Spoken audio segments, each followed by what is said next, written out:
Okay, hello all, welcome to Dutch Diecast Collector. Today I have a really old Mirage 2000 from the NATO Tiger Meet. It's the HA1608.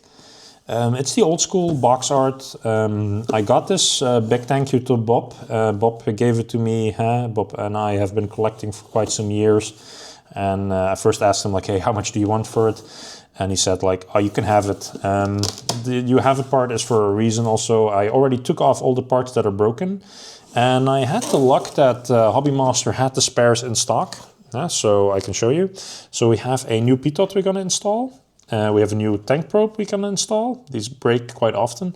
And we had one missile break in the wing. I'm going to show you guys what I did and also show you the model right away. So it's a bit of a double video today, a repair and a review, let's say. So let's dig into the plane. I'm going to put these parts away because I know myself I'm quite lomp, as we say in Dutch. So like a bull in a china shop. So I need to really make sure that I have things out of the way. It's a beautiful plane, by the way. It's a shame that it was in such poor condition over the age. But that happens sometimes. I'm already sure that it's going to be on stand because I have seen some things. And these were the parts that were broken. So I tried first to drill it out and see if I could put an aftermarket pitot in, but it wasn't nice. So if somebody needs a missile, let me know. I have a spare missile now.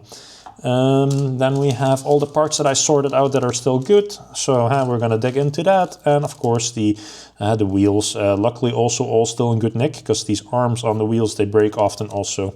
So let's have a look at the plane. The box is quite dirty. I know who it was bought from, and yeah, it was an older collector, but really awesome collection, by the way. So yeah, there are some thunderbugs in there. I'm gonna vacuum those out, so always make sure when you store boxes, keep them away from insects.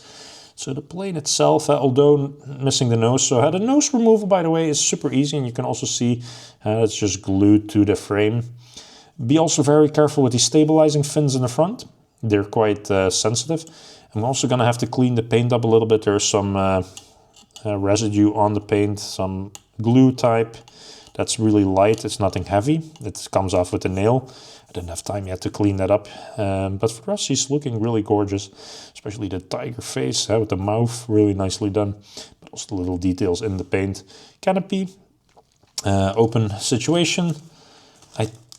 That's the one thing that I forgot to order, I think. Forgot to order the open canopy, but that's okay.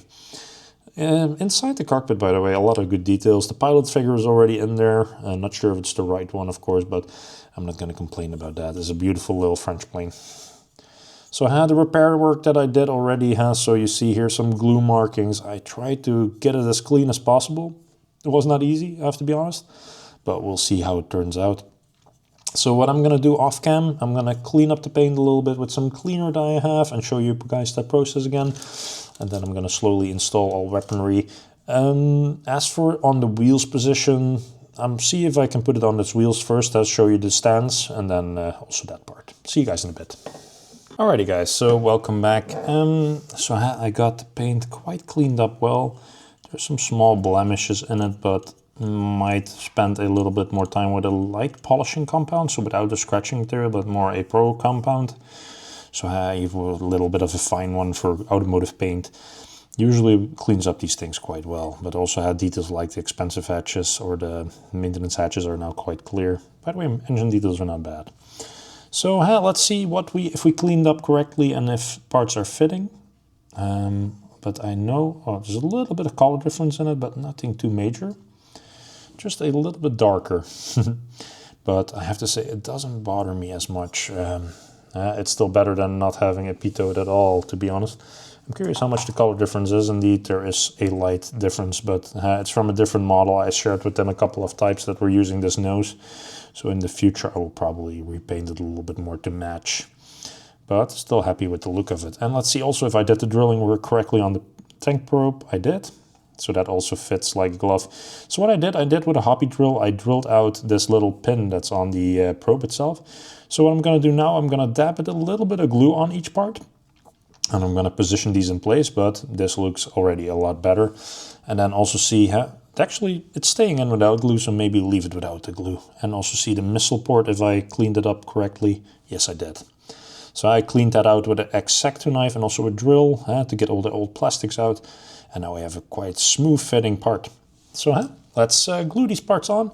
So yeah, I hope you guys don't mind this type of content. I like to share things that are happening to me in the hobby. I like to use second glue for this. Why?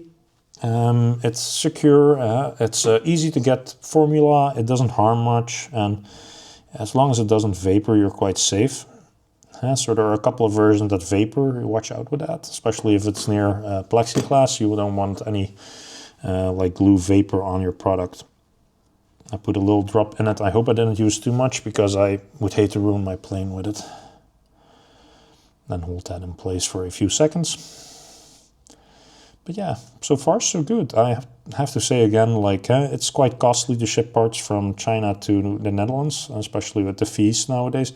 So I paid like a €10 general fee for getting these parts into the country. Also, the parts themselves are not that expensive. Like I think I paid €10 for these parts. But still, like keeping in mind this is a free plane, so it's worth it. But I would not spend that money on every plane to fix and save them. Sometimes planes end up as a parts plane, let's put it that way. So this is all nicely on there again. So I'm happy with that. I can put my glue away and I have a good result looking plane. The only thing, a little bit of nose cone difference, but nothing major. Let's also see right away, how do the wheels fit and how does it look on the wheels? Because I have no idea. Haven't fitted one of these on wheels in a while. I believe it was this way, but I'm not 100% sure anymore. Or was it this way? I always forget and mix up like which angle should they be on. They're quite loose usually, I noticed. But the design is quite, it's okay. It's not bad. It's good, but you need to really make sure that you aim everything out correctly on the holes. And you hear the sounds already and my voice is starting to shake. It's not a perfect smooth fit, I have to be honest. Maybe because I have the wrong wheel in the wrong location. That could also be. Because it's quite hard to say which one goes where. There's no left or right on it, and maybe some white glue might help in the future. But this one is not going to go with wheels. This is just to show you guys how does it look on wheels on the older Mirage. And you can also check out the Mirage from Greece. Now I don't want to drop it on. So this is one of the things that I've noticed also with my Saudi Arabia one. It's tail heavy. So you can push it all you want. It will always tip over, and you guys correct me if I'm wrong. Maybe I'm doing something wrong with the wheels. Maybe the wheels should be mixed around again. But what I can see is this is the furthest position I can go backwards. So it's a tip heavy plane, these older ones. And I usually put a little piece of plexiglass under them so it doesn't tip. But that's the reason why I put these on their stands, let's say. But yeah, feel free to comment. Like, let me know if you guys have a different experience or the same, or... It's always nice to hear from fellow collectors or people that have ideas and feedback. I always appreciate you guys' input. Because I have to say, I learned a lot since running this channel. And that's mainly because of the viewers. And of course, new friendships that I started making. I never imagined that I would meet so many diecast enthusiasts over the world that are into planes. Because I see this hobby is shrinking and I'm desperately trying to change things. Like you guys trying to stay in the hobby and learn everything and buy new planes, and like myself, I'm a quite enthusiastic collector, as you might have seen in my release videos. So the stand, it's a full plastic with a frame holder. I hope it's the correct one, but I think it is. And I'm not sure which missiles I need to drop, but I need to drop the main tank, I believe. So stand-wise, it goes well. It sits nice and beautiful. But there was one thing that it kills. It kills your center fuel tank, and which is an absolute behemoth. Really cool to see in real life, by the way, the center fuel tank of these Mirages.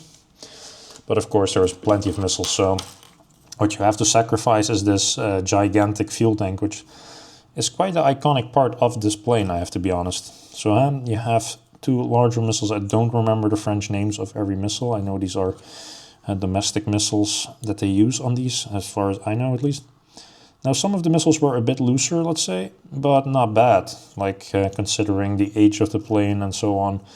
And these little rockets on the outer wing. You guys share with me the names. I'm really interested, because I still need to dig out a bit more information about the Mirage. And I have a couple now, so, and also on my next trip, I'm planning on looking at a little bit more of the Mirage series.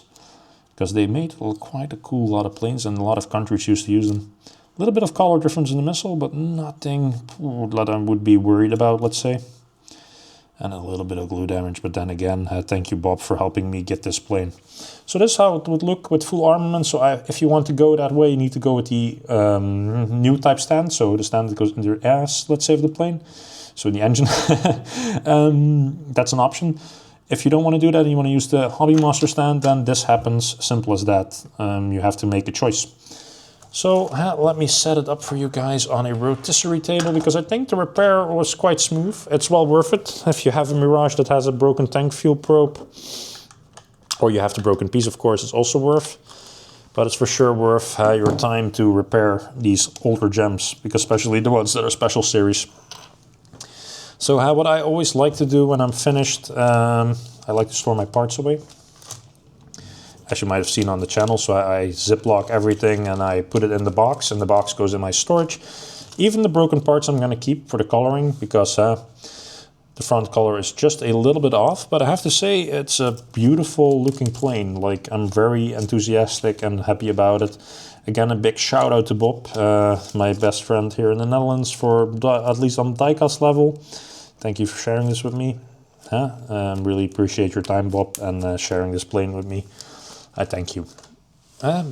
With no further ado, if you guys like this type of content, please give a big thumbs up. It's always very welcome. And I hope to see you guys, of course, next time on the next episode. My focus is always on Friday and Saturday, but now also every once in a while a Sunday for newer type of releases. Thank you, stay safe, and hope to see you next time. Bye-bye!